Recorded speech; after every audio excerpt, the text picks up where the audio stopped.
Avis vascular centre మన దేశంలోనే the best varicose vein hospital.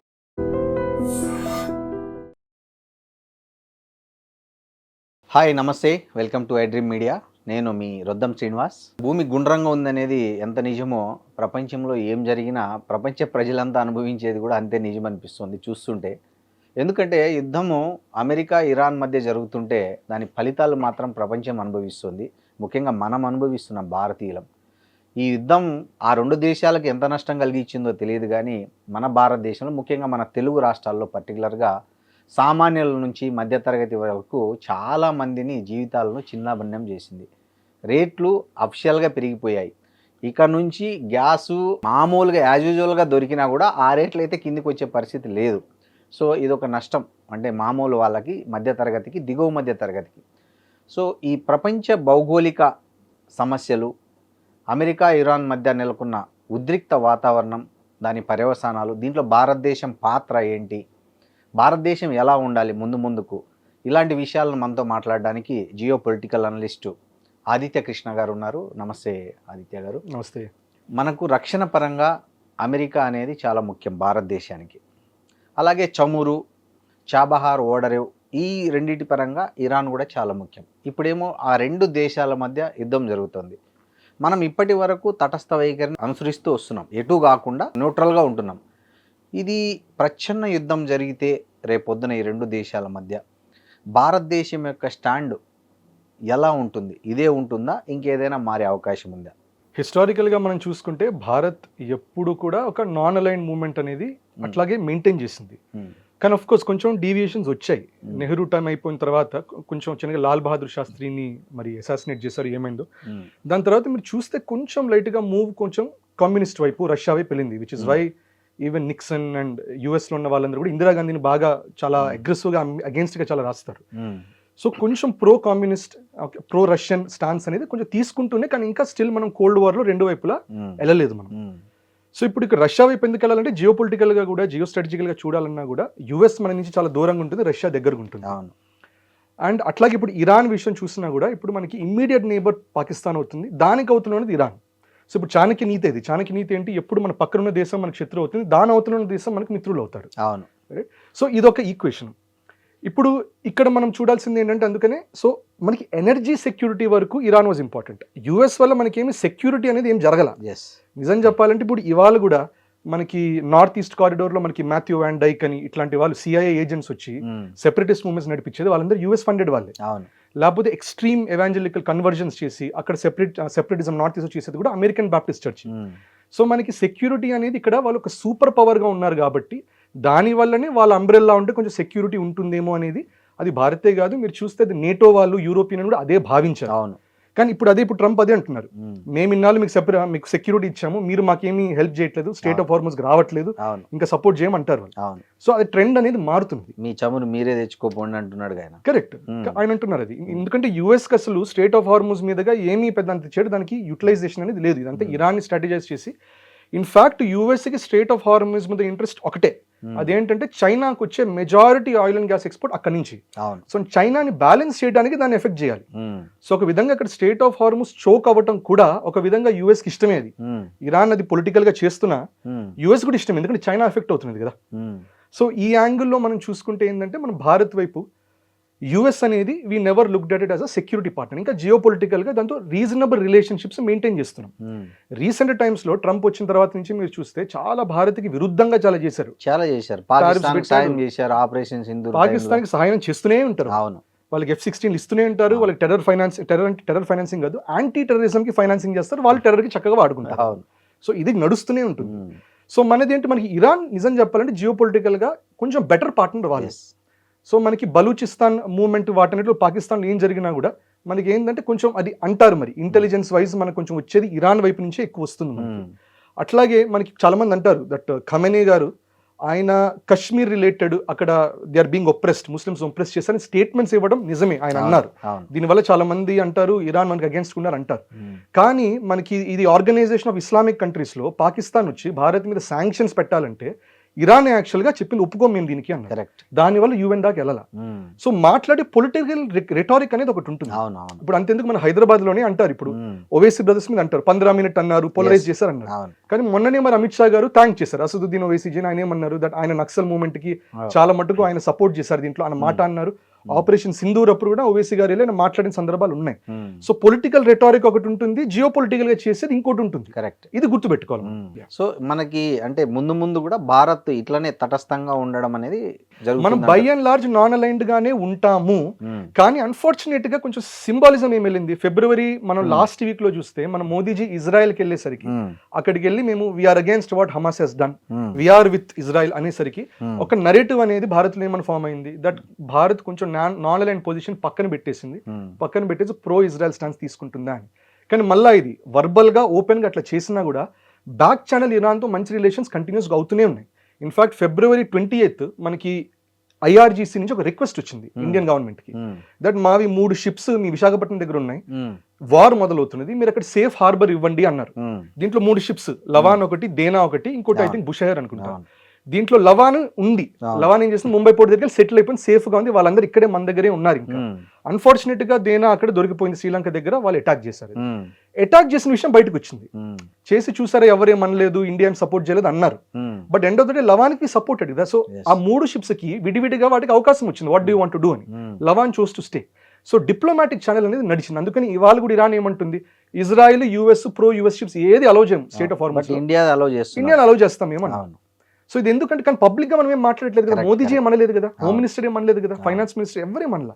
But end of the day back channel talks అనేది continuous గా జరుగుతూనే ఉన్నాయి. ఇంకోటండి, ఇప్పుడు మనం ఇరాన్ లో చాబహార్ ఓడరేవ్ అనేది చాలా కీలకమైన స్థావరం. సో మనం అక్కడ పెట్టుబడులు కూడా పెట్టాం భారత్ భారీగా ఇరాన్లో.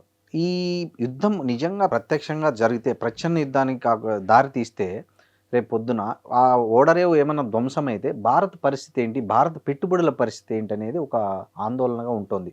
ముఖ్యంగా దానికి ఏం చెప్తారు అంటే మనం. So most likely Chabahar port, దాంట్లో కూడా అది స్పెసిఫికల్ గా అదొకటి ఉంటుంది మనకి. అక్కడ ఉండే పోర్ట్స్ లో మనకి ఒక భాగం మనది దాంట్లో. సో అది మీరు చూడాలంటే, అది నిజం చెప్పాలంటే అది 70s టైం నుంచి యుఎస్ కి సపోర్టివ్ ఉండే షా టైం నుంచి అది ఉంది, ప్రపోజిషన్ ఉంది. కరెక్ట్. చాబహార్ పోర్ట్ చైనాకు అక్కడ కౌంటర్ పార్ట్ గా అక్కడ అమెరికా ఉండడం మంచిదనే వైఖరితో భారత్ కూడా దాన్ని స్ట్రాటజీ 70s లోనే వాళ్ళు ఏమన్నారంటే అమెరికన్ వాళ్ళ సపోర్ట్ తోనే అమెరికన్ కంపెనీస్ తోనే కడతామన్నారు. అవును. దాని తర్వాత సరే ఆయన్ని బయట తీసేసిన తర్వాత ఖొమేనీ, అప్పుడు ఖొమేనీ వచ్చినప్పుడు ఏం చేస్తారంటే బయటకు వెళ్ళిపోయేసరికి ఆగిపోయింది. తర్వాత చిన్నగా వాళ్ళు డెవలప్ అనేది చేశారు. చేసిన తర్వాత ఇది మనకి UPA 2 అప్పుడు ప్రపోజిషన్ వచ్చింది, దట్ వై నాట్ మనము చాబహార్ని డెవలప్ చేయాలి, ఎందుకంటే గ్వదర్ పోర్ట్ పాకిస్తాన్ లో ఇది చైనా వాళ్ళు డెవలప్ చేసుకుంటున్నారు, సో మనం ఇరాన్ లో ఇది డెవలప్ చేయాలనేది. ఇన్ఫాక్ట్ ఇప్పుడే కాదు, ఇన్ఫాక్ట్ 1000 AD అంటే ఎన్నో సంవత్సరాల క్రితం. అప్పట్లో కూడా అల్బురౌని అని అతను ఉండేవారు, ఆయన రికార్డ్స్ ఉంటుంది ఆయన. సో కితాబ్ అల్ ఉల్ హింద్ అని కూడా భారత్ మీద ఒకటి ఉంటుంది ఆయనకి. సో ఆయన కూడా ఏమన్నారు, అక్కడ చాబహార్ పక్కనే తీస్ అని ఒక ఏరియా ఉంటుంది. ఆయన ఏమంటారంటే ఆ స్పెసిఫికల్ ఏరియాలో ఉన్న పోర్ట్ నుండి భారత్ కి కోస్ట్ మొదలవుతుంది అన్నారు. అంటే హిస్టారికల్ గా అక్కడి నుంచి అఖండ భారత్ అని ఏమంటారో దానికి స్టార్టింగ్ పాయింట్ ఆస్పర్ అల్బరుని. సరే ఇప్పుడు కంటెస్ట్ చేయొచ్చు కానీ అప్పుడు ఆస్పర్ అల్బరుని చాబహార్ పక్కన ఏరియా నుంచి భారత్ అనేది మొదలవుతుంది అని. సో ఇన్ఫాక్ట్ అది పాకిస్తాన్ కి బలూచిస్తాన్ దగ్గర బార్డర్, కరెక్ట్ గా బార్డర్ దేశం అది. Okay. So it is very strategical important. ఇప్పుడు మీరు ఒకటి ఏం గుర్తుపెట్టుకోవాలంటే, చాబహార్ దగ్గర అటాక్స్ జరిగినా కూడా పోర్ట్ మీద జరగల. అది ఎక్కడ జరిగింది, దాని దగ్గరున్న ప్రాంతాల మీద, మిలిటరీ బేసెస్ మీద, స్టోరేజ్ ఫెసిలిటీస్ మీద, కొండల మీద అక్కడ జరిగింది, పోర్ట్ చేయాల. దానిపైన ఇంకోటి ఏం గుర్తుపెట్టుకోవాలి, మనకి 2016 నుంచి మనది ఒక విధంగా యాక్టివిటీ బాగా పెరిగింది, చాలా పెట్టుబడి పెట్టాం మనం, యాక్టివిటీ పెరిగింది. దాంట్లో 2 మెయిన్ రీజన్స్. ఒకటి ఇరాన్ తో బైలేటరల్ ట్రేడ్ ఉంది, అది ఆల్మోస్ట్ 15,000 crore rupees అంటారు. అది కాకుండా ఆఫ్ఘనిస్తాన్ కూడా మనం బాగా సపోర్ట్ చేస్తాం. ఆఫ్ఘనిస్తాన్ తో ఏం బిజినెస్ ఏం లేదు, హ్యూమానిటేరియన్ ఎయిడ్, మెడిసిన్స్ చేస్తూనే ఉంటాం. అది మనం ఆఫ్ఘనిస్తాన్ తో చేసే రిలేషన్ యుఎస్ కోరుతుంది. యుఎస్ ఏమంటుందంటే ఆఫ్ఘనిస్తాన్ తో మీరు మెయింటైన్ చేయండి అంటుంది.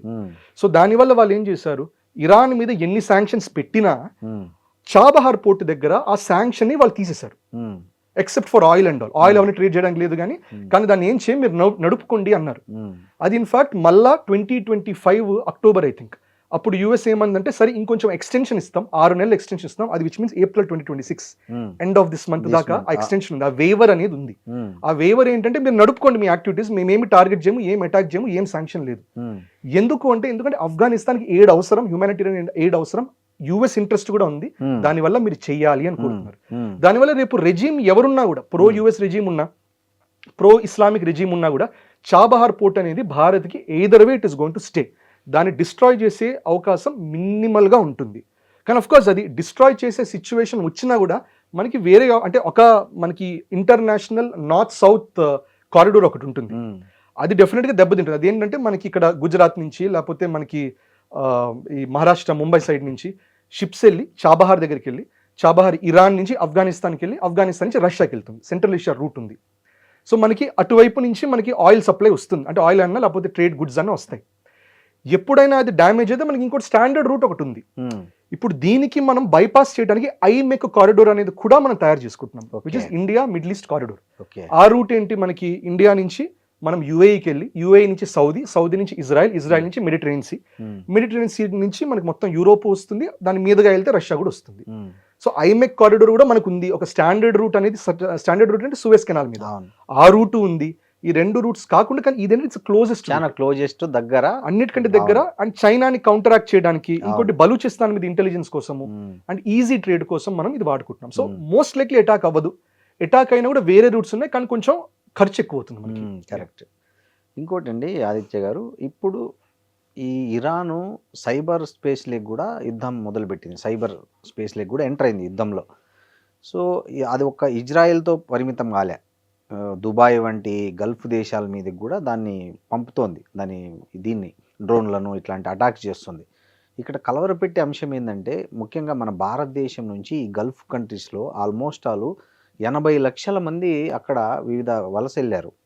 సో ఇట్లాంటి సైబర్ దాడులు పెరిగిన నేపథ్యంలో ఆ 80 లక్షల మంది భారతీయుల భద్రత ఏంటి, వాళ్ళ భవిష్యత్తు ఏంటి, దానికి భారత ప్రభుత్వం ఏమైనా ముందస్తు ప్రణాళికలు చేస్తుందా వాళ్ళ భవిష్యత్తు కోసం, భద్రత కోసం అనేది, అది కూడా ఒక ఇంపార్టెంట్ మ్యాటర్. ఎట్లా దీన్ని ఏం చేస్తే బాగుంటుంది అంటారు వాళ్ళ భారతీయుల రక్షణ కోసం అక్కడున్న? ఇక్కడ మీరు చెప్పిన క్వశ్చన్ 2 భాగాలు ఉన్నాయి దీంట్లో, ఒకటి డ్రోన్ వార్ఫేర్, ఒకటి ఇంకోటి సైబర్ వార్ఫేర్. సో మనం వార్ అనేది తీసుకుంటే, వార్ అనేది ఎప్పుడు మిలిటరీనే కాదు, గన్స్ కత్తులు కటార్లు కాదు. వార్ అనేది మనకి ట్రేడ్ వార్స్ ఉంటాయి, ట్రేడ్ వార్స్ అంటే శాంక్షన్స్ ఏమైనా పెడతారు, టారిఫ్ వార్స్ అవన్నీ ఉంటాయి, అంటే ఫైనాన్షియల్ ఎకానమిక్ వార్ ఉంటుంది, టెక్నాలజీ వార్ ఒకటి ఉంటుంది, దాంట్లో మీరు చెప్పే సైబర్ వార్ఫేర్ వస్తుంది, అవన్నీ వస్తాయి. దాంతోపాటు మీకు మిలిటరీ వార్ఫేర్ కూడా వస్తుంది.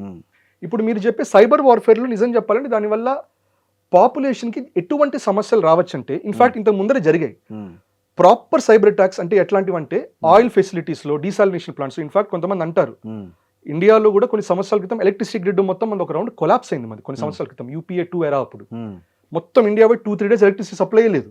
అది కొంతమంది అంటే సైబర్ అటాక్ అని అంటారు, కానీ సరే దానికి వేరే వేరే నరేటివ్స్ ఉంటాయి.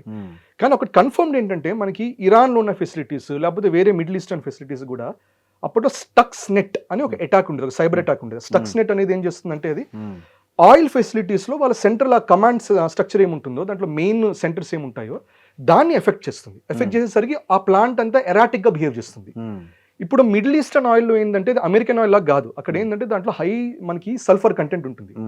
సల్ఫర్ కంటెంట్ అర్థం ఏంటంటే, కొంచెం ఇటువంటి తేడాలు వచ్చినా హైడ్రోజన్ సల్ఫైడ్ గాలిలోకి రిలీజ్ అయితే మాత్రం అది within 1 minute you go unconscious, within 3 minutes you are dead.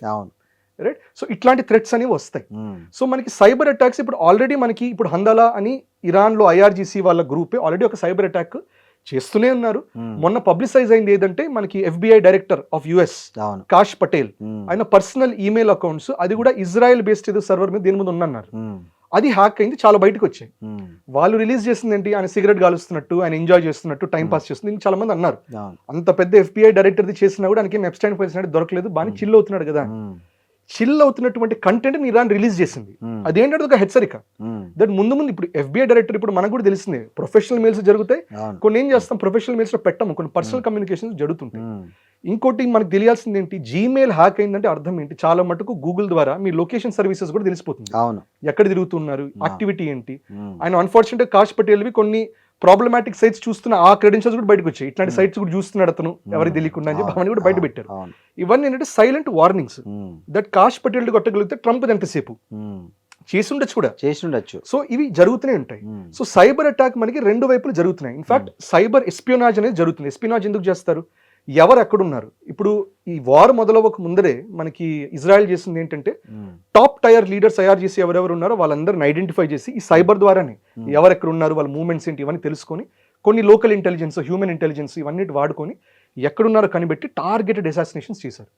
ఆ టాప్ లెవెల్ మొత్తం చంపేసిన తర్వాత then they went into war mode. ఇది ఎనీవే బోత్ సైడ్స్ జరుగుతుంది. సో దీనివల్ల నిజం చెప్పాలంటే ఇట్లాంటి oil infrastructure, plants, engineering infrastructure ఉన్న చోట అక్కడ లైఫ్స్కి థ్రెట్స్ ఉంటాయి. సో మోస్ట్ లైక్లీ అక్కడ ఏం చేస్తారంటే అక్కడ బేర్ మినిమల్ పీపుల్ని పెట్టి మిగతా వాళ్ళని సిటీస్కి వెళ్ళిపోండి అంటారు. ఇంకోటి ఇరాన్ డ్రోన్ వార్ఫేర్ చేసిన చాలా క్లారిటీగా ఉంది. ఇరాన్ ఏమంటున్నది, మిలిటరీ బేసెస్నే కొడతాము, లేకపోతే మీరు మా డీసాలినేషన్ ప్లాంట్ కొడితే మీరు కొడతాం. సో ఇరాన్ డీసాలినేషన్ ప్లాంట్ కొట్టారు కాబట్టి కువైట్ లోను, బహ్రెయిన్ ఆల్రెడీ అటాక్ చేశారు. మేజర్ గా ఏమి అది డిజేబుల్ అవ్వాల, కానీ కొంచెం ఇంపాక్ట్ అనేది అయ్యింది. దుబాయ్ ఎయిర్పోర్ట్ మీద కూడా చేశారు. దుబాయ్ ఎయిర్పోర్ట్ మీద జరిగింది, కానీ మళ్ళీ అక్కడ గమనించండి, దుబాయ్ ఎయిర్పోర్ట్ జరిగినా కూడా లాస్ ఆఫ్ లైఫ్ లాగా ఎక్కువ రాలే. చాలా స్ట్రాటజికల్ గా చూసే కొడుతున్నారు unless you escalate. In fact US Israel నుంచి సివిలియన్ క్యాజువాలిటీస్ జరుగుతున్నాయి ఇరాన్ వైపు. ఇరాన్ నుంచి కొన్ని జరిగాయి. ట్రంపే ఒప్పుకున్నాడు కదా 15 మెంబర్స్ చనిపోయారు మా సైనికులని. కరెక్ట్. సో ఇప్పుడు చిన్నగా మొదలవుతున్నాయి, చిన్నగా క్యాజువాలిటీస్ అనేవి మొదలవుతున్నాయి. కానీ మన క్రౌడ్కి ఏంటంటే నిజం చెప్పాలంటే గ్రౌండ్ ఫోర్సెస్ అనేది ఇరాన్ మోస్ట్ లైక్లీ వెళ్ళదు. ఇరాన్ లో ఉండే భారతవాసులకు వాళ్ళకి ఇబ్బంది ఉంటుంది. అది ఆల్రెడీ మనం చాలా మటుకు తీసుకొచ్చేసాం. మెజారిటీ రమ్మన్నాము, మిషన్స్ తో బయటికి లాగుతున్నాం. మళ్ళీ rest of west Asian, middle east, what ever it is, దాంట్లో ఇట్లాంటి అవసరం ఉండకపోవచ్చు. కానీ బాగా ఎస్కలేట్ అయితే అప్పుడు ఇమ్మీడియట్ గా ఎవాక్యుయేట్ చేయాల్సిన కంట్రీస్ కొన్ని ఉంటాయి, యూఏ ఇవన్నీ ఉంటాయి. కానీ యూఏ కూడా మీరు గమనించండి, దుబాయ్, అబుదాబి అటాక్ అవుతుంది, కానీ షార్జా అటాక్ అవ్వట్ల, అజ్మాన్ అటాక్ అవ్వట్ల, ఫుజైరా, రాసల్ ఖైమా అటాక్ అవ్వట్ల. అక్కడ కూడా వెరీ క్లియర్, అమెరికన్ ప్రెసెన్స్ ఉన్న చోట అటాక్ చేస్తాం. సో ఇవాళ కూడా ఇరాన్ నుంచి most number of drones and missile attacks more than 1500 అది యూఏ మీద జరిగింది, ఇజ్రాయెల్ మీద జరగల. ఇజ్రాయెల్ మీద 400 జరిగితే యూఏ మీద 1500 జరిగింది. అన్ని కూడా దుబాయ్, అబుదాబియే. మెజారిటీ 95% ఇంటర్సెప్ట్ అయిపోయాయి. సో మోస్ట్ లైక్లీ అక్కడ ఫస్ట్ స్టెప్ ఏం చేస్తారు crowd, Dubai, Abu Dhabi hot beds నుంచి కొంచెం వెళ్ళిపోతారు, షార్జాకి వెళ్తారు, అజ్మాన్కి వెళ్తారు, దుబాయ్లోని కొంచెం సేఫర్ ఏరియాస్కి వెళ్తారు. ఇంకా ఉధృతమైన పరిస్థితి వస్తే వాళ్ళని getting them out is not very difficult. ఒమాన్కి ల్యాండ్ రూట్ ఉంది, ఒమాన్లో it's by and large safe. Oman నుంచి వీ కెన్ ఇవాక్యుయేట్ దమ్. అంటే మన దేశం నుంచి దీనికి సంబంధించిన ఏదైనా ఒకటి జరుగుతుందా అనేది ఒకటి చాలా మటుకు గల్ఫ్ ఏరియాస్ చాలా మటుకు ఎవరు బిజినెస్ వాళ్ళు నడుపుకుంటున్నారండి. అక్కడ ఎంతమంది ఇండియన్స్ ఉన్నా ఎవరు పానిక్ గా భయపడి వచ్చేట్లా. ఇరాన్ నుంచి వచ్చారు కానీ దుబాయ్ లో బిజినెస్ యాజ్ యూజువల్ జరుగుతుంది, ఒమాన్ లో జరుగుతుంది, సౌదీలో జరుగుతుంది. అక్కడ ఇంజనీరింగ్ అందరు చేస్తూనే ఉన్నారు, ఫైనాన్స్ చేస్తూనే ఉన్నారు. ట్రేడ్ వరకు కొంచెం కొంచెం దెబ్బతిని ఉంది, కానీ మిగతా ఇట్స్ ఆల్ హ్యాపెనింగ్. సో ప్రస్తుతానికి అదేమి మనం రెడ్ అలర్ట్ మోడ్ లో లేదు. అవును, బట్ వీఆర్ ఆల్వేస్ ప్రిపేర్డ్. ఎప్పుడైనా అవసరం వస్తే విల్ డూ ఇట్. ఇప్పుడు ఇంకో నష్టం జరుగుతుందండి మనకు, ముఖ్యంగా ప్రపంచానికంతా. ఈ యుద్ధం కారణంగా $70, $60, $80 US డాలర్లు ఉన్న బ్యారెల్ చమురు ధర ఇవాళ $110, $120 చేరుకుంటుంది. దీనివల్ల మొత్తము ఎకానమీ అంతా డిస్టర్బ్ అయ్యే పరిస్థితి ఉంది యాక్చువల్గా. అంటే ప్రభుత్వాలు కూడా ఎక్కువ కాలం, ఆయిల్ కంపెనీలు కూడా ఎక్కువ కాలం ఈ నష్టాన్ని భరించే పరిస్థితి లేవు. అల్టిమేట్గా దాన్ని జనం మీదకి వేయాల్సిందే. సో ఆ జనం మీద పడకూడదని మొన్ననే మన కేంద్ర ప్రభుత్వం తగ్గించింది, ఎక్సైజ్ పన్ను అవి ఇవి విత్డ్రా చేసుకున్నారు. సో కాబట్టి ఇప్పుడు కొంచెం స్టేబుల్గా ఉన్నాయి రేట్లు. సో ఈ యుద్ధం ఇది ఇంకా తీవ్రమైతే, ఈ చమురు ధరలు ఇంకా పెరిగిపోతే భారత్ లాంటి దేశాల్లో మధ్యతరగతి, దిగువ మధ్యతరగతి ప్రజల పరిస్థితి ఎలా ఉండబోతోంది? సో మీరు అన్నట్టు కరెక్టే, బ్యారెల్ రేట్ పెరుగుతుంది. బిఫోర్ వార్ అరౌండ్ 80 అట్లా ఉంటే ఇప్పుడు 110, 120 దాకా వెళ్ళిపోతున్నది. సో ఈ ధరలు అనేది న్యాచురల్ గా స్టేట్ ఆఫ్ హార్మోస్ బ్లాక్ అవటం వల్ల బై అండ్ లార్జ్ పెరుగుతున్నాయి. ఇప్పుడు ఇక్కడ మనం కీ అబ్జర్వేషన్ ఏం చేయాలంటే, ఒక 2 రోజుల క్రితమే ఒకే రోజు ఒకేసారి మనకి US president, UK president, Australia president ముగ్గురు ఒకేసారి స్టేట్మెంట్స్ ఇచ్చారు. By and large similar statements. In fact ఆస్ట్రేలియాని యూకే అన్నారంటే యుద్ధం అనేది కాదు, కానీ దాని ఇంపాక్ట్ మనకు, ఇన్ఫాక్ట్ మీ ఇంట్రొడక్షన్ స్టేట్మెంట్ అదే, యుద్ధం అనేది కాకపోయినా ఇంపాక్ట్ మనకు తగులుతుంది. సో యూకే అండ్ ఆస్ట్రేలియా వాళ్ళకున్న హెడ్స్ అదే చెప్పారు, దట్ మన మీద ఇంపాక్ట్ అనేది జరుగుతున్నది. మీకు ఆయిల్ లేకపోతే గ్యాస్ ఇవన్నీ ఇబ్బంది కలగకుండా మేము ఏం చేస్తామంటే, మేము టాక్సెస్ అని, ఇప్పుడు మీరు అన్నట్టు ఎక్సైజ్ తగ్గించినట్టు టాక్సెస్ తగ్గిస్తాము, మీకు ఇబ్బంది ఉండదు. కానీ ముందు వచ్చే వారాల్లో మీరు చిన్నగా పబ్లిక్ ట్రాన్స్పోర్టేషన్ వాడటం మొదలు పెట్టండి అని చెప్పి ఒకటి అన్నారు. ప్రస్తుతానికి పర్వాలా, మీరేం భయపడకండి, హోర్డింగ్ చేసుకోకండి. ఇన్ఫాక్ట్ మనకు కూడా అదే ప్రాబ్లం వచ్చింది, ఇష్యూస్ అవుతాయేమో అని చెప్పి అందరూ హోర్డింగ్ చేసేట, అబ్బో ఇంత పెద్ద పెద్ద టంకీలు పట్టుకొని పెట్రోల్ బంకీలు నింపుకుంటున్నారు. ఇంటికి ఎట్లా తీసుకెళ్తారు తెలియదు, ఇంత పెద్ద పెద్ద టంకీలు. రైట్. సో అది వేరే దేశాలు కూడా జరుగుతూ వాళ్ళు అక్కడ అంటున్నారు, మీరు అవన్నీ చేయకండి, మామూలుగా వాడుకోండి, ప్రాబ్లం ఏం లేదు, మామూలుగా ఉండండి, మామూలుగా ఎంజాయ్ చేయండి.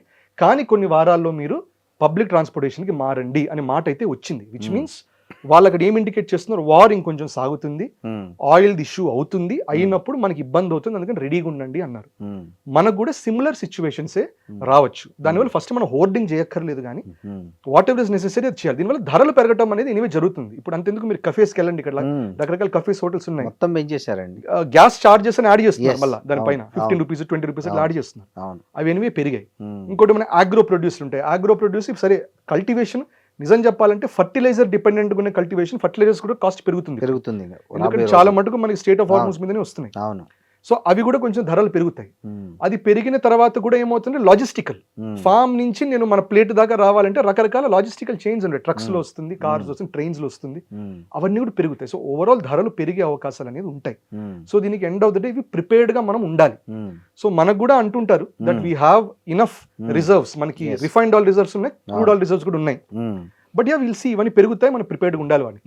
ఇంకోటి అండి, యుద్ధం మొదలైన తర్వాత ముఖ్యంగా మన భారత్ విదేశీ పెట్టుబడులు FIIs ఉన్నాయి కదా, వీటిని ఉపసంహరించడం అనేది చాలామంది చేయడం మొదలుపెట్టారు.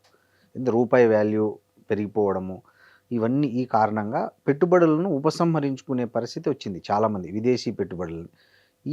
ఈ దాంట్లో మార్కెట్ చాలాసార్లు క్రాష్ అవ్వబోయి కొంచెం కొంచెం నిలదొక్కుంటుంది. ఇట్లాంటి టైంలో భారత్ ఇన్వెస్టర్లు ఎలాంటి స్ట్రాటజీ ఇంప్లిమెంట్ చేస్తే బెటర్ అంటారు? అంటే మీది ఇన్వెస్ట్మెంట్స్ తీసేయడం అనేది ఎక్కువ మీరు షేర్ మార్కెట్లో చూడొచ్చు, కానీ అదేంటంటే ఒక రెగ్యులర్ ట్రెండ్. అది ట్రెండ్ ఏంటి, వాళ్ళు ఎక్కడ ఇప్పుడు ఫర్ ఎగ్జాంపుల్ యూఎస్లో ఇప్పుడు వార్ జరగడం వల్ల యుఎస్ డిఫెన్స్ బాగా పెరుగుతుంది, లేకపోతే ఆయిల్ రేట్ బాగా పెరుగుతుంది.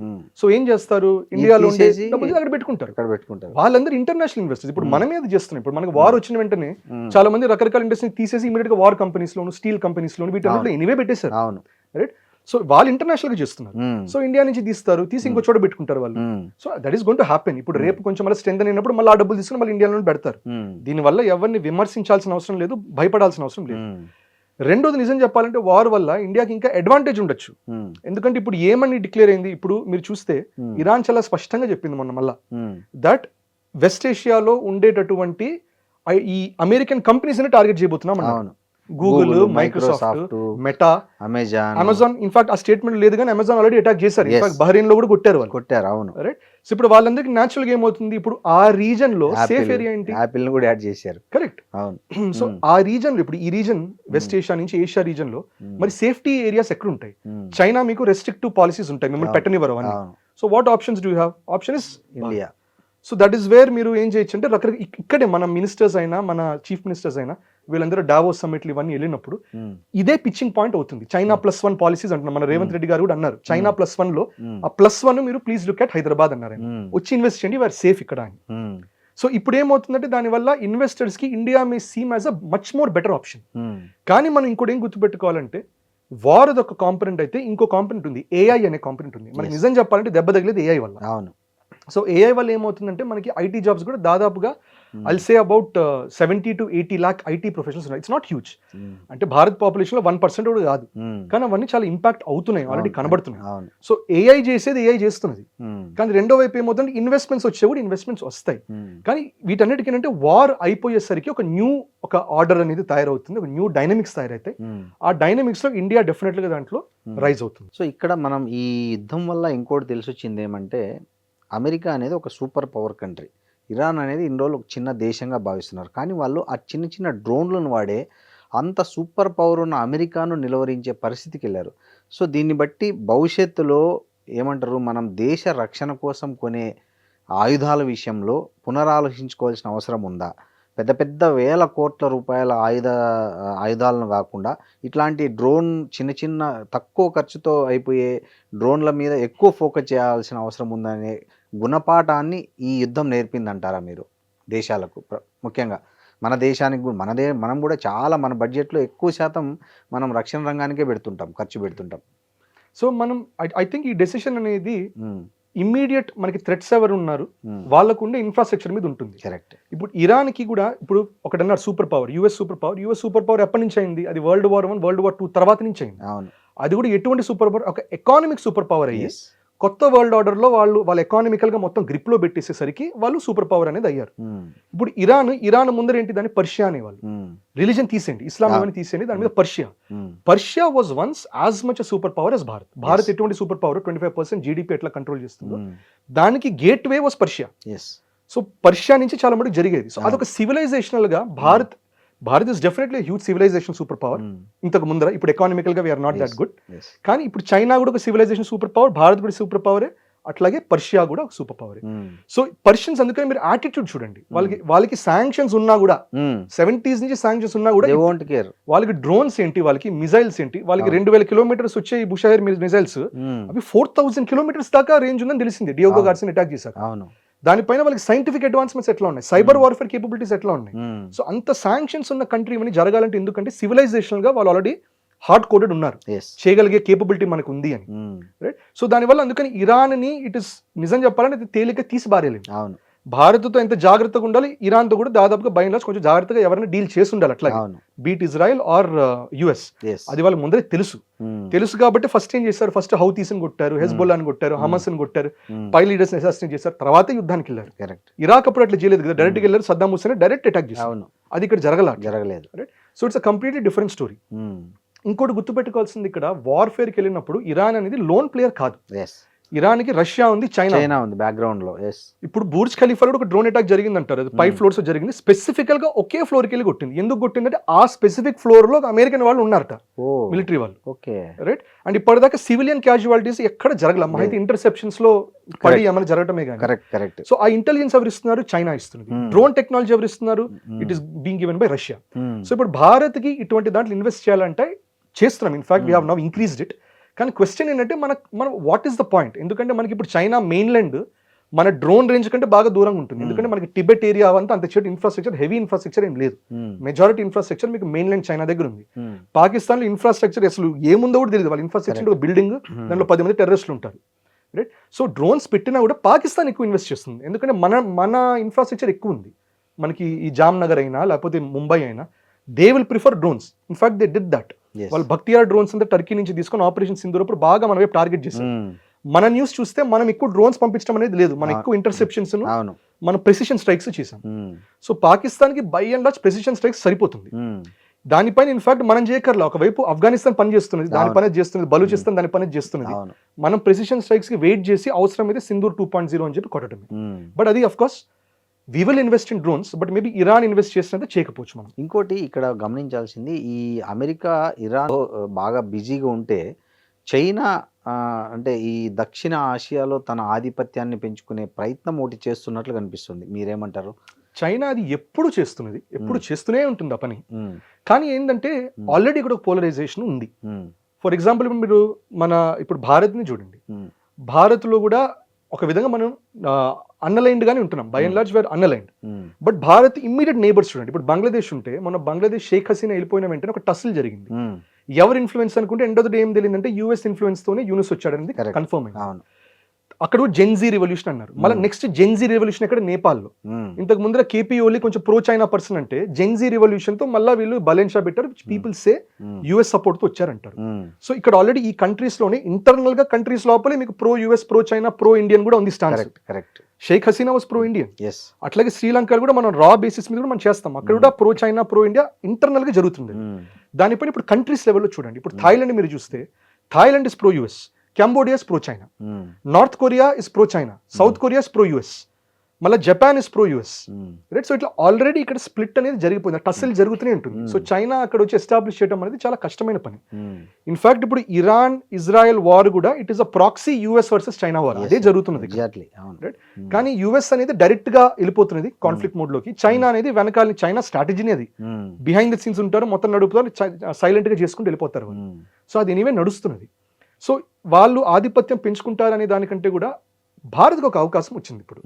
ద చైనా యుఎస్ బ్యాటిల్లో మనకి చిన్నగా స్లోగా రైజ్ అవ్వాలి, సడన్ గా రైజ్ అయితే మన ఇది ఓఆర్ఎఫ్ వాళ్ళది రైసీనా డైలాగ్ అనే దాంట్లో యుఎస్ ఒక అతను చెప్పారు that we will help India rise గానీ we will ensure we won't do mistakes we did with China. అంటే మిమ్మల్ని గ్రో అవ్వనిస్తాం కానీ ఎప్పుడు మమ్మల్ని కాంపిటీషన్ గా అవ్వనివ్వము అని ఓపెన్ గా చెప్పాడు. కరెక్ట్. సో ఇది మనకు కూడా తెలుసు. ఉమ్, సో గ్రోత్ కూడా ఎంత స్లోగా గ్రో అయితే అంత బెటర్. పొలిటిక్స్ కూడా అదే చూస్తాం. సడన్ గా గ్రో అయిన వాడిని సడన్ గా పీక్ కింద పడేస్తారు. ఉమ్, చిన్నగా గ్రో అయిన వాడు ఎప్పటికీ ఎస్టాబ్లిష్ అయి ఉంటాడు, ఎన్నో సంవత్సరాలు ఉంటాడు, 40-50 సంవత్సరాలు. ఉమ్, సో ఇన్ఫాక్ట్ మనకి it is a better opportunity than China. China already peak లో ఉంది, ఉమ్, యుఎస్ ఢీ కొడుతున్నది, um, India is not at there. Um. So మనకి ఇప్పుడు అవకాశం అనేది చిన్నగా వస్తుంది. ఇప్పుడు నాకు ఇక్కడ చాలా మందికి అర్థం కానిది ఏంటంటే ఆదిత్య గారు, ఈ చర్చలకు ఏదైతే ఉందో ఇరాన్ అమెరికాకు మధ్య పాక్ను చూజ్ చేసుకోవడం అనేది చాలా మందికి అంతుబట్టని విషయం. యాక్చువల్గా రెండు దేశాలకు కొంత మిత్ర దేశంగా ఉన్నది భారత్ యాక్చువల్గా.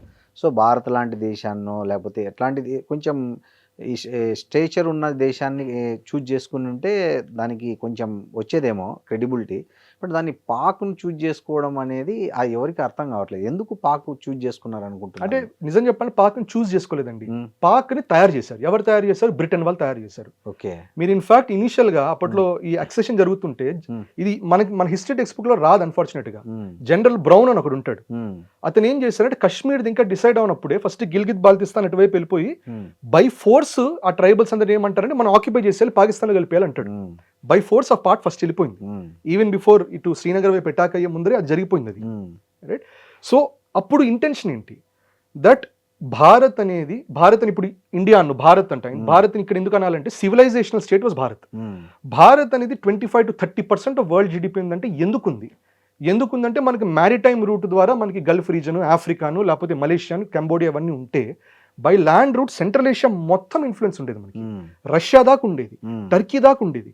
ఇన్ఫాక్ట్ మనకి టర్కీలో ఇస్లామిక్ రూల్ వెళ్ళినప్పుడు వాళ్ళు యూరోపియన్స్ అలౌ చేయట్లేదు కాబట్టే వాస్కోడిగామా అయినా లేకపోతే బ్రిటిష్ వాళ్ళైనా అరే మనకి సీ రూట్ కావాలి అని కింద మీద పడి ఈస్ట్ ఇండియా కంపెనీ అందరూ ఎత్తుక్కుంటూ వచ్చారు. అవును. That was the prominence of not just Bharat but that part Kashmir. ఎందుకంటే వాళ్ళు టర్కీ మీదుగా, గల్ఫ్ మీదుగా ఇరాన్, పర్షియా దాటుకొని లేకపోతే సెంట్రల్ ఏషియా నుంచి ఆఫ్ఘనిస్తాన్ దాటుకొని ఆ పాకిస్తాన్ రీజన్ మీదగానే that is how you're entering India. Yes. ఇప్పుడు అదేం చేశారు? కట్ చేసి పారేశారు. ఉమ్, కట్ చేసేసరికి ఇప్పుడు తర్వాత పాకిస్తాన్ ఏమంటుంది? మిమ్మల్ని అలౌ చేయమంటుంది. You're not allowed to trade అంటుంది. దానివల్ల మన కింద మీద పడి మీ ముందర క్వశ్చన్ చాబహార్ మనకి అందుకనే కావాలి, ఎందుకంటే పాకిస్తాన్ మనల్ని అలౌ చేయట్లా. కరెక్ట్.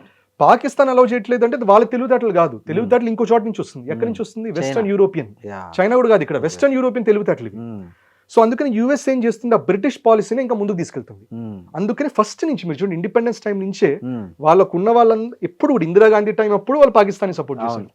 దాని ముందర పార్టీషన్ అప్పుడు కూడా ఊరికే రెఫరెండమ్, ప్లెబిసైట్ ఇవన్నీ చెప్పి పాకిస్తాన్ సపోర్ట్ చేశారు. Um, Pakistan is essentially an extension of USA. Um, so దాని వల్లనే మనకున్న ప్రాబ్లం అది. ఓకే. సో అందుకనే ఆపరేషన్ సింధూర్ కూడా 3 రోజుల్లో మీరు చూడండి, కిరాణా హిల్స్ అటాక్ చేసిన మరుక్షణం యుఎస్ వచ్చి బాబు ఆపండర్ నాయన అన్న. అవును. డిప్లొమాటిక్ అట్లా ఏం అనలేదు అంటున్నాం అదే కానీ అదే స్విచ్ ఇక్కడ వేస్తే బల్బ్ అక్కడ వెలిగింది. కరెక్ట్. ఎందుకంటే కిరాణా హిల్స్ లో యుఎస్ ఫోర్సెస్ ఉన్నారట. అవును. ఇన్ఫాక్ట్ కొంతమంది ఏమంటారంటే యుఎస్ ఫోర్సెస్ చనిపోయారని కూడా అంటారు దాంట్లో. మేబీ అయిండొచ్చు. కానీ అది రివీల్ చేయకూడదు, ఎందుకంటే అది రివీల్ చేస్తే అప్పుడు నేటో మొత్తం దిగాలి వార్లో. Correct, correct. సో దానివల్ల so essentially something is going on అక్కడ. రైట్. సో ఇది మనం గుర్తుపెట్టుకోవాలి. సో పాకిస్తాన్ సైడ్ అనేది వాళ్ళు తీసుకోవట్లా. పాకిస్తాన్ సృష్టించిందే దానికోసం, అవును. నార్త్ కొరియా, సౌత్ కొరియాని విడదీసిందే దానికోసం. ఉమ్, సో ఇవంతా ఒక గేమ్ ప్లాన్ లాగా, ఒక master global order game plan లాగా జరుగుతుంది ఇదంతా. ఇంకోటండి, ఈ ఐటీ రంగం ముఖ్యంగా ఎఫెక్ట్ అవుతున్న దాంట్లో మన భారత్ ఐటీ రంగం ఉంది. సో ఈ సెమీ కండక్టర్ల సప్లై కానీ మన భారత్ నుంచి ఎగుమతులు అయ్యేటివి ఐటీ ఎగుమతుల పైన ఈ యుద్ధ ప్రభావం ఎంత మేరకు ఉంటుందంటారు? మనకి ఐటీ మీద నిజం చెప్పాలంటే ఆల్రెడీ వార్ ముందరే ప్రాబ్లం మొదలైందండి. Hmm. మనకి ఇన్ఫాక్ట్ ఫిబ్రవరి స్టార్టింగ్ లో ఉమ్, ఆంథ్రోపిక్ అనే కంపెనీ వాళ్ళది క్లాడ్ అని ఉంటుంది. Um, and at the same time మనకి ఓపెన్ అయ్యే వాళ్ళు చాట్ జీపీటీ ఉంది. వాళ్ళిద్దరు ఏం చేశారంటే యూఎస్లో సిలికాన్ వ్యాలీలో ఉన్న కంపెనీస్ అన్ని అవి కూడా మరి ప్యూర్ బిజినెస్ అనడానికి లేదు, వాటికి కూడా చాలా సిఐఏ ఫండింగ్ వస్తుంది. ఉమ్, ఇప్పుడు ఇండియాలో కూడా మీరు చూస్తే మనం వాడే సోషల్ నెట్వర్క్స్ అన్ని కూడా California based. yes. All of it has been promoted by US government. అది మనం వాడుతున్నాం ఇవాళ, మన డేటా అంతా అక్కడ ఉంది. వాళ్ళిద్దరు అక్కడ ఏం చేస్తారు, ఇండే కాదు మిగతా ఏఐ కంపెనీస్ అని కూడా ఏం చేస్తుందంటే ఫస్ట్ కోడ్ని పర్ఫెక్ట్ చేసేసింది. ఉమ్, అవి ఏమందంటే ఇమేజ్, వీడియోస్, టెక్స్ట్ ఇవి పర్ఫెక్ట్ చేయవాకు, కోడ్ రైటింగ్ పర్ఫెక్ట్ చేయండి అని పర్ఫెక్ట్ చేసేసారు. ఉమ్, కోడ్ రైటింగ్ పర్ఫెక్ట్ చేయడం వల్ల ఏమైంది, మొన్నటిదాకా కోడింగ్ కోసం బాగా ఎక్కువ మనకి సర్వీసెస్, ఈ ఐటీ సర్వీసెస్ జాబ్స్ వచ్చేది. అవును. ఇప్పుడు ఎవరికైనా కోడ్ కావాలంటే క్లాడ్ని అడగండి, లేకపోతే చాట్ జీపీటీ అనండి, it's giving incredible code. Yes. So దానివల్ల మనకున్న కోడర్స్ మనం ఇందాక అనుకున్నట్టు 80-90 లక్షల మంది ఐటీ ప్రొఫెషనల్స్ ఉంటే ఉమ్, చాలా మటుకు ఇర్రెలవెంట్ అయిపోయారు. మా అయితే వాళ్ళు కోడ్ని కొట్టి కోడ్ తీసుకొని స్మాల్ మార్పులు చేసుకొని పెట్టుకోవడమే. అక్కడ ఆల్రెడీ ఇంపాక్ట్ అనేది మొదలైంది. బట్ అది ఎక్కువ కూడా వరీ అవ్వాల్సిన అవసరం లేదు, ఎందుకంటే as I mentioned 80-90 lakhs of 150 crores is not even 1%. Um, so వీళ్ళకి న్యాచురల్గా వేరే సొల్యూషన్స్ అనేది బయటికి రావాలి. ఇప్పుడు మీరు చూస్తే మనం డిఫెన్స్లో బాగా ఇన్వెస్ట్ చేస్తున్నాం. ఉమ్, మనకి మొన్న బడ్జెట్లో అన్నారు సెమీ కండక్టర్ మిషన్ మంది పెట్టాలి అన్నారు. అవును. ఇన్ఫాక్ట్ మనకి చాలా రేర్ ఎర్త్ మెటల్స్ ఎలిమెంట్స్ అంతా మనకి ఇక్కడ ఒడిషా నుంచి ఆంధ్ర మీదుగా మనకి it is going down till Tamil Nadu. అది మనం తీయలేదు ఇప్పటిదాకా, ఎక్స్ట్రాక్ట్ చేయలేదు. మొన్ననే జయశంకర్ గారు యూఎస్కి వెళ్ళి ప్యాక్ సిలికా అనే దాంట్లో మనం సైన్ చేసాం. సో చైనాకి కౌంటర్ యాక్టింగ్ గా ఒక సెమీ కండక్టర్ ఇండస్ట్రీ మొదలు పెడదామని చెప్పారు. సో చిన్నగా ఏమవుతుంది, ఐ థింక్ భారత్ కూడా ఒక పుష్ ఏం చేస్తుందంటే ఐటీ సర్వీసెస్ నుంచి మనం మ్యానుఫ్యాక్చరింగ్లోకి దిగాలి. సో దానిలోకి ఎనీవే వెళ్తుంది. ఇప్పుడు పెద్ద పెద్ద కంపెనీస్ అనేవి నడుపుతున్నాయి, కానీ చాలా మంది మీరు ఎవరిని అడగండి, మీకు తెలిసిన వాళ్ళు ఏమైనా సాఫ్ట్వేర్ కంపెనీస్ ఉన్న వాళ్ళని అడగండి, small guys, not Infosys, TCS, చాలా మంది బిజినెస్ పెడుతుంటారు, చాలా మంది ఇబ్బందులు పడుతున్నారు. ఇప్పుడు కాదు, 1-2 years నుంచి ఇబ్బంది పడుతున్నారు. సో దానివల్ల ఐ థింక్ ఆర్డర్స్ ఆగిపోయాయి చెప్తున్నారు. కరెక్ట్. సో వార్ వల్ల డైరెక్ట్ ఇంపాక్ట్ లేదు. ఇన్ఫాక్ట్ నిజం చెప్పంటే వార్ వల్ల ఇంకా హెల్ప్ అవ్వాలి, ఎందుకంటే మనకి డాలర్ మీద రూపీ వీకెన్ అవుతున్న కొద్దీ డాలర్ వాడికి ఇండియాకి ప్రాజెక్ట్స్ ఇవ్వడం తేలికవుతుంది, తక్కువ డాలర్స్ లో పని అయిపోతుంది. కానీ I think AI is the bigger threat here then war for IT segment. Aditya garu ఒకటి చెప్పండి, ఫైనల్ గా ఈ యుద్ధం ఎలా ముగియబోతుంది, ఎంత కాలంలో ముగియబోతుంది అనేది మీరేమైనా గెస్ చేయగలరా? అంటే నా ఫీలింగ్ ఏంటంటే ఫస్ట్ లో ఏమనుకున్నారంటే ఒక వరల్డ్ వార్ వెళ్ళిపోతుంది అన్నారు, ఎవరు ప్రెడిక్షన్స్ ఇచ్చారు, ఆస్ట్రాలజికల్ ప్రెడిక్షన్స్ ఇచ్చారు. కానీ but end of the day European Union majority ఏమన్నారు, మాకు వరల్డ్ వార్ వద్దనేసారు. మనకి ఏషియా వైపు కూడా we are not interested in world war అన్నట్టు అనేసాం. చాలా మటుకు అందరు రిస్ట్రెంట్ మెయింటైన్ చేస్తున్నారు. ఇక్కడ ఒక విధంగా ఏమవుతుందంటే న్యాచురల్ గా యుఎస్ కి వార్లోకి దిగింది కాబట్టి ఇప్పుడు వెనకాలకి వెళ్ళిపోతే ఇట్స్ ఆ సూపర్ పవర్ స్టేటస్ డిమినిష్ అయినట్టు, అదొక బాధ.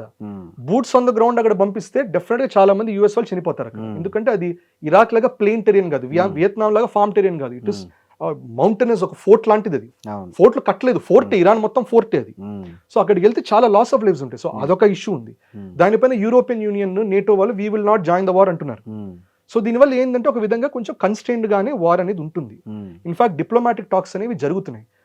మోస్ట్ లైక్లీ ఏమవుతుందంటే the most likely end of this is ఒక నెగోసియేషన్ అనేది రావాలి, వేర్ యుఎస్ మీద ఇరాన్ ఏమంటుందంటే టోల్ గేట్ మేము పెట్టుకుంటాము, ఎందుకంటే సూయస్ కెనాల్ మీద ఈజిప్ట్ టోల్ డబ్బులు సంపాదిస్తుంది, పనామా కెనాల్ మీద పనామా డబ్బులు సంపాదిస్తుంది, అట్లాగే కెనడాలో ఉన్న స్టేట్స్, యుఎస్ లో ఉన్న స్టేట్స్ మీద కూడా వాళ్ళు టోల్స్ పెట్టుకొని సంపాదిస్తున్నారు. ఇరాన్ ఇప్పటిదాకా చేయలే.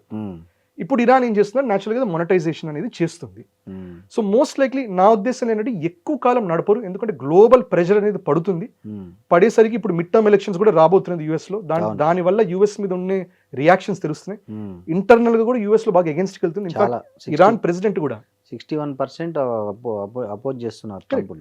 మొన్ననే ఇరాన్ ప్రెసిడెంట్ కూడా యుఎస్ ఆడియన్స్ ని డైరెక్ట్ గా ఆయన అడ్రస్ చేశారు. We are never threat, we are not the aggressors, మాకు మీతో కాదురా బాబు ప్రాబ్లమ్, మీరే మమ్మల్ని దాడి చేస్తున్నారని చెప్పి చాలా స్పష్టంగా అన్నారు.